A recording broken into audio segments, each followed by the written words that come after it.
In high school, I was a part of HE Club, student government, and NHS, so I had to start some volunteer work as a requirement. On the side, I also participated in some Salvation Army events. At these points, I'd like to say I was participating in the work, but I didn't focus much on the effects on the community. I didn't have knowledge of the negative impacts that volunteers can have, nor did I have much continuity in my volunteer work. At this point, meaningful service was beyond my circle and in addition to my resume. I started off my college career at the University of Colorado Boulder. I was enrolled in their College of Engineering. However, there was so much work in my classes starting off, and I felt like the other students in the program had different interests. Even though I worked hard and I had become involved in Engineering Without Borders, Society of Women's Engineers, and British Prosperity, some clubs, I didn't love what I was doing and therefore felt as though my work was not sustainable. At this point, travel motivated a future career in community work rather than a true desire to help or even consider what could be done locally.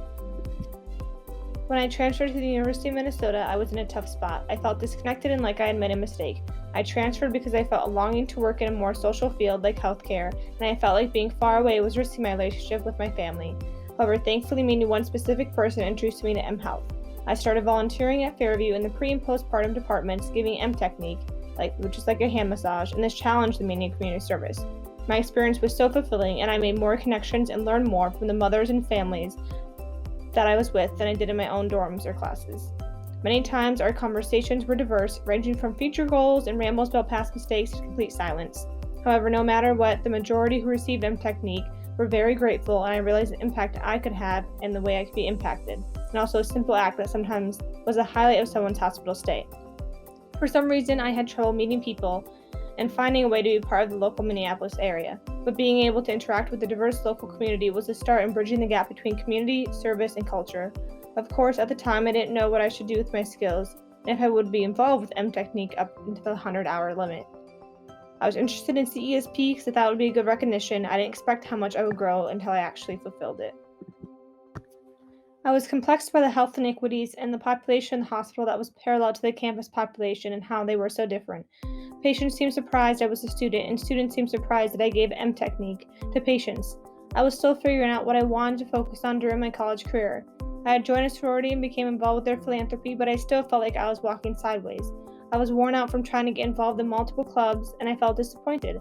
I didn't know my major or my friends really, but I did know that I felt comfortable in the hospital volunteering and that I wanted to grow my understanding of the Spanish language. That's what motivated me next. Not only did my Spanish improve, but so did my cultural awareness. I will never regret being impulsive and going abroad, even though it may not have been in line with my academic timeline at the time. Studying abroad in Ecuador was a great experience that spurred my interest in public health. I had an internship at a rural clinic in which I had traveled with rural medical doctors to local homes. The camaraderie between the doctors and the patients was obvious. The appointments were never rushed. Sometimes we shared food and gifts of appreciation even. Other times we would walk the whole afternoon for hours to knock on doors in which the patients weren't even home. However, one time during a visit with a local elder, myself and the two doctors I were with spent almost an hour chatting and learning about the fruit the elder was growing in her yard. She even offered us some and kept showing us around. This exemplified the trust and patient-focused relationship that was unlike what I had ever shadowed before, and ultimately was a huge motivation to continue my path in pre-health. Seeing how crucial the basic needs weren't met inspired me to study nutrition upon return and further my time in pursuing health. I went with the intention to learn the language and came back with much more. Upon returning, I continued my community work by serving in a Meals on Wheels program. Doing this illustrated the health inequities again that were present right beside me. Upon introspection, I not only observed the good works, but also the ability to learn and act from a growth mindset. I was able to help with many projects and didn't mind spending multiple hours there. I recognized this moment as a time when the meaning of community service transitioned to an other's perspective over my own. I saw how little actions that I did for the Meals on Wheels, the actions in my sorority, the work at the hospital, all displayed a continuous thread of work. I realized that there are many more ways to be involved in the community as demonstrated in the social change wheel. I had learned about the CESP program early on, but didn't finally commit to it until my senior year. It took a while to gauge my interest, but as I prepared to choose a major, I heavily considered what courses would help me identify my personal values in a community context. For example, I was introduced to the cultural meaning of dance and sociocultural issues in the Creating Identities course, and I was able to take part in questioning health inequities in the Hmong African community, amongst many others, in the Grand Challenge course Health Equity. Both of these highlighted my inadequacy of my cultural understanding and helped me grow in approaching public health and service. I've also been able to contribute to a project at mHealth that will spread the importance of the volunteering department and inspire new volunteers. As I declared my major and prioritized volunteering at mHealth over joining other clubs or jobs, I had a sense of clarity. Even though it took a while to make these decisions, along with joining CESP, I recognized my limited but meaningful skills.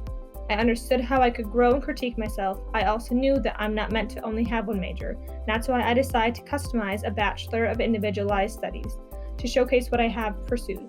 By combining Spanish Studies, Nutrition, and Life Sciences, I'm confident that I can develop many patient care skills, have knowledge in the area of health sciences, and be involved in the community. These will allow me to learn and someday teach from a holistic perspective because I believe that health comes in many forms. While preparing for physician assistant schooling, I will look forward to the rewards of my diverse degree to help in a diverse community. As Palmer says, before you tell your life what you intend to do with it, listen for what it intends to do with you. As I've wavered between majors, traveled, and had various experiences, I realize that there is a sense of continuity, contributing to the betterment of the world and a capacity to give and receive love. With these insights, I feel like I have finally found my sense of self and place in the community and strive to apply these values to future PA school and food access programs in the area after graduation.